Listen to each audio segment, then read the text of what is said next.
So I want to know from you, do you have any thoughts that have transformed into habits? And if you do, how is it useful in your life? మనం అందరం కూడా తెలిసి కానీ తెలియకుండా కానీ కొన్ని leadership qualities buildup చేసుకుంటాం. ఇప్పుడే చిరంజీవి గారు చెప్పారు, ఆయన లైఫ్లో ఒక అంబిషన్, అది ఒక సంకల్పం. ఆ సంకల్పమే నేను నటుడు కావాలి అనే సంకల్పం ఆయన మైండ్లో పడింది. అక్కడి నుంచి ఆయన జీవితంలో ఒక పాజిటివ్ మైండ్ సెట్ డెవలప్ చేసుకున్నాడు.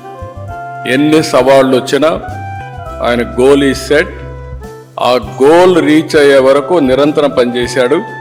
ఒక మాటలో చెప్పాలంటే ఎన్టీ రామారావు గారు ఉన్నంత వరకు ఈయన ఒక స్థాయిలోకి వచ్చారు. ఎప్పుడైతే సినిమాలో నుంచి ఆయన రాజకీయాల్లోకి వచ్చారో ఈయన అక్కడి నుంచి ఆకాశం ఎత్తి ఎదిగే పరిస్థితికి వచ్చారు. అంటే దానికి కారణం ఏంటంటే, ఒక మహానటుడు ఉన్నాడు, అప్పుడే నటుడుగా ఉన్నాడు.